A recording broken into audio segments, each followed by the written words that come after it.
Então, era o que, na verdade, o sistema Westphalia? Por que fala sistema Westphalia? Né? Porque realmente são um sistema de tratados, vários tratados que foram acontecendo aí desses 30 anos para poder acabar com essa guerra infeliz, né? Que não foi somente isso. Mas então, assim, eram o quê? Vários conflitos, né? Um atrás do outro, as pessoas brigando, né? Vários tratados também que tentavam fazer com que parasse aí a rivalidade política, os conflitos armados, entre quem? Assim, entre o imperador, o Habsburgo, como é que tá aqui no slide? O Sacro Império Romano, não é Sacro não, é o Sacro Império Romano Germânico.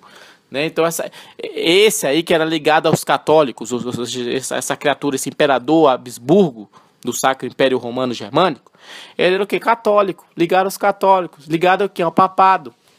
Aí quem que estava do outro lado em relação assim, que estava, né, em confronto? O quê? As cidades-estado comerciais protestantes, que eram formados pelo quê? Pelos luteranos, pelos calvinistas, né? E tudo isso do norte da Alemanha. Então a questão é essa aí, o Westphalia, que chamam de Paz de Westphalia, esse sistema de Westphalia, é o que? Um conjunto de tratados diplomáticos, né? Que começaram lá em 1618 e chegou até, na verdade, assim, até 1648, foi quando realmente foi assinado esse tratado, dia 30 de janeiro lá de 1648, né? E foi ele, então, esse chamado Paz de Westphalia, esses tratados, que deu fim aí à Guerra dos 30 anos. Né? Mas o negócio não para só por aí, não, né? Tem que entender o seguinte, assim, que as potências católicas, né? Que especialmente ficavam onde? Na Espanha, na Áustria, eram governadas pelo quê? Pela dinastia Habsburgo, que não tem nada a ver com hambúrguer, né? E apoiavam o quê? Os Habsburgos, a dinastia Habsburgo apoiava o quê? O Sacro Império. Sacro, já tá falando tudo, que sacramento, coisa de igreja, gente, de quê? De católico. Católico é essa coisa do sacro, né? Então, que pertenceu o quê? A dinastia Habsburgo. E aí tentavam estabelecer o quê? Uma hegemonia. Não é harmonia, não. É hegemonia mesmo dentro da Europa. Mas por que, gente, que dentro da Europa... porque a Europa, assim, ela estava num momento, assim, de sérios problemas econômicos, demográficos, na Europa Central lá, já desde antes, de alguns problemas que a Europa não estava bem, entendeu? Então todo mundo queria o quê? Aproveitar esse momento aí, entendeu? Para criar o quê? Sua hegemonia, né? Então, assim, foi daí que começou essas brigas aí, essas rivalidades dos católicos e os protestantes. Questões do quê? Constitucionais germânicas. Que foram o quê? Gradualmente se transformando numa luta europeia. Dentro do quê? Dentro da Alemanha. Entendeu? E aí, o que é que acontece com esse tratado de Westphalia, né? Além dele reconhecer também, ele encerrar a Guerra dos 30 anos, que não foi somente isso, ele também reconheceu aí algumas províncias unidas. Aí. Então, um lugar que não era província, virou província. Frísia, esses lugares, Holanda, né?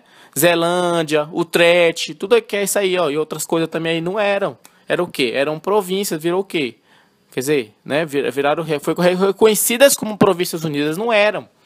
Então, isso também foi importante, né? Então, assim, dentro desses tratados estava o quê? O tratado também, um dos tratados aí, que não está falando aqui no slide, que no slide está falando aqui, Tratado de Onnesbruck, Tratado de Münster.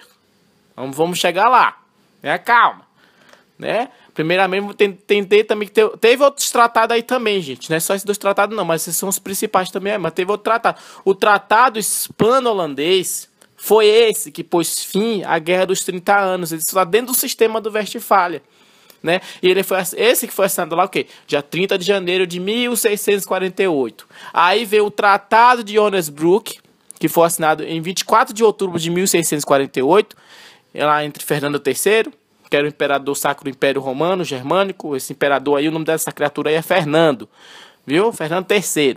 Ele que era o imperador.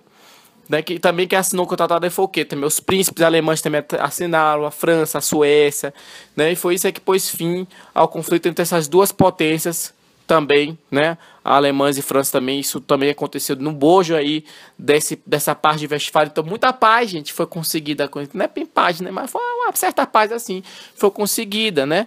E também o que? O Tratado de Pirineus, que encerrou a outra guerra também feliz aí da França com a Espanha, entendeu? Então, assim, muita guerra, então tava acabando com esses tratados aí, entendeu? Então, todos esses tratados, eles foram o quê? Negociados durante 3 anos pelos representantes dos católicos e dos protestantes, que eram basicamente que as duas partes principais envolvidas na Guerra dos 30 Anos, né? Além disso, eles foram o quê? Realizados em 2 cidades distintas. Por isso está no slide. Por que tá no Tratado de Onnesbruck? Tratado de Münster. Por que não sei se é Münster, se é Monster, se é algum vídeo da Lady Gaga. Não sei. Mas sei que são 2 lugares diferentes. Por quê? Porque os católicos protestantes não queriam ficar juntos no mesmo lugar, entendeu? Então, assim, aí o que aconteceu? A alternativa que pensada pela Suécia, olha que está escrito aí Suécia, né? Tá aí no slide aí, Sacro Império Romano Germânico, França, Suécia. Por que tem a Suécia? Tá? Porque a Suécia que deu essa infeliz ideia aí, entendeu? Essa feliz ideia aí, entendeu? De que fazer 2 lugares diferentes. Falar, ó, já que vocês são que nem gato e cachorro, então faz assim, ó. Então, uma parte a gente vai fazer as reuniões, os encontros aí em Münster e a outra parte em Onnesbruck. Essa foi a alternativa que foi pensada aí pela Suécia. Aí, então, enquanto o Hamburgo e a colônia eram alternativas que vinham também dos franceses, não foi. Acabou sendo o que? A ideia da Suécia, né? Aí, mas por que então, gente, um tratado de paz, né? Com tudo isso aí, essa coisa toda aí, essa importância toda aí, tinha que ser então 2 cidades distintas por causa disso. Simplesmente pelo fato dos protestantes católicos não se dão bem, não querem se reunir no mesmo lugar, entendeu? Então, isso tem que ser localidades distintas, né? Então, assim, aí o que acontece? Quem ficou em cada lugar? O quê? Os protestantes ficaram na cidade de quê? Onnesbruck. E os católicos na cidade de Münster. Entendeu? Né? Eu não sei se é bem isso aí, mas os católicos eu acho que em Onnesbruck, enfim. Mas isso não é mais importante não, tá? Então, assim, por isso que tá ali falando ali, ó, reforma protestante. Porque que tinha o poder ali? É mais o quê? Os católicos que tinham o poder, né? Se você for olhar na história anterior que está no próprio slide, verifica-se que uma parte aí da Alemanha, né? Da Alemanha ali, o que ficou dominada, totalmente tudo dominado pelos católicos. Então, eles criaram a hegemonia. Aí os protestantes, né? Principalmente, não é por causa de religião necessariamente, gente. Não foi por causa da religião. Perceber que tem uma questão comercial, política, né? Eles não concordavam com a forma de política que se tratava ali nessa época, entendeu? Então ele queria uma reforma, buscava uma reforma protestante, né? Então versus os reinos católicos. Eles disputavam o quê? O poder territorial e não a fé das pessoas somente, né? Era o poder territorial e a legitimidade política, né? E a religião era só um estopim, né? Só para poder, ali não era muito o principal a toda a situação, mas ela é um estopim ali, é uma forma de separar, que a gente gosta de fazer isso, que tem PT e PSDB, mesma coisa, entendeu? Mesma coisa, né? Aí o que é que acontece então com esses infelizes aí dos Habsburgos, que entrou em conflito aí com o outro, né? Com a criatura lá o pessoal dos protestantes, né? Enfim. Deixa eu beber um pouquinho, peraí. Ai, garganta. Bom, então é isso. De um lado, as potências protestantes, né, apoiavam as cidades comerciais esse principado protestante também. E, né, na iminência assim, da vitória do campo católico, a França, e olha lá, a França era também católica. Ela tá aí no slide também, né? A França tá aí no slide. Então, ela era católica também. Mas o que aconteceu? Ela é muito inimiga dos Habsburgos, muito. Não gostava dos Habsburgos, não gosta. Todo mundo já é estranho, Habsburgos. Então não gostava. França não gostava, católica, mas não gostava dos católicos Habsburgos. Então ela entrou em conflito em apoio aos protestantes. E aí conseguiu, né? Deu certo, né? Então, apesar do resultado haver, assim, principalmente legitimado assim, o conflito, né? Resolvido meio que o conflito assim, garantiram que a existência dos estados protestantes. Só que aí tem um detalhe, ele marcou também a ascensão do que? Da França, como principal poder europeu. Então, quer dizer, a ideia que era uma coisa virou outra, gente, que nunca tem essa coisa do equilíbrio não, entendeu? Então a França, ela acabou ascendendo o poder nessa época. Pode pesquisar que tem aí falando as coisas aí, entendeu? Então assim, houve que um declínio da Espanha, né? E o que? A Espanha tá representando o que lá? Tá representando aí o povo aí do Munster, né? Do quê?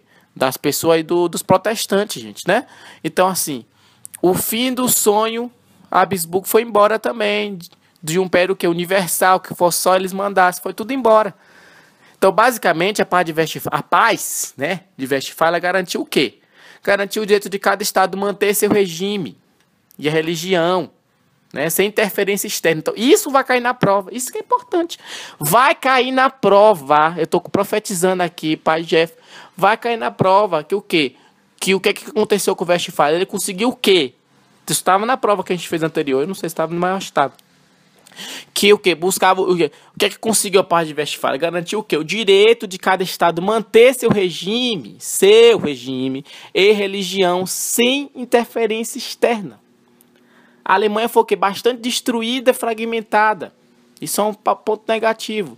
Então, o que foi o que fez sua unificação assim depois? Eu quero dizer, quem viu a história um pouco antes, viu que a Alemanha estava destruída, estava fragmentada, estava desunificada. E demorou, então, muito mais ainda para ter uma unificação. Ficou atrasado em mais ou menos 2 séculos e meio por aí, entendeu? Muito tempo atrasada, né? Então, a paz de Westfália, tu faz o que você quer chamar, foda-se. A paz marcou, assim, no sentido que holístico, amplo, né? O início do que a gente conhece hoje do sistema laico, né? Principalmente no que nas relações internacionais. Então, foi importante nas relações internacionais, né? Porque deu o quê? A origem, a estrutura legal e política das relações interestatais modernas. Né? Então já temos aí alguns legados aparecendo aí, ó. Aí, ó. Diplomacia, né? É uma diplomacia isso aí. Isso é um legado muito importante para a gente dos relações internacionais. Quando falar de relações internacionais, a gente vai, de história, a gente vai lembrar de história das relações internacionais, vai lembrar do sistema de Westphalia pela importância que ele tem hoje, que representa o que nós meio que fazemos hoje, entendeu? Que até parece que ele faz que a gente nem está formado ainda.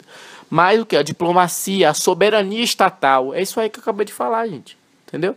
A independência e a autonomia. Quer dizer, cada um faz o que quiser. O problema é seu. O Estado não vai se intrometer no problema do outro. E vem o que? A ideia de Estado-nação. E equilíbrio de poder também. Entendeu? Será que tem mais slide aqui nesse negócio? Tem não. Bom, é mais ou menos isso aí. Então, esse é o slide que está mais ou menos explicado por aí. Mas tem mais, não fica só por aí, não. A questão, não sei o que ele vai cobrar, não sei o que tem mais ou menos no livro. Tem outros cuidados aí também, entendeu? Que é o quê? Né? Não sei, tem que pensar. Quer dizer, gente. Então, se fosse o que? A professora falando, né? A professora de direito. O que é que tem a ver com direito? Que deteve-se, então, os direitos jurídicos iguais, né?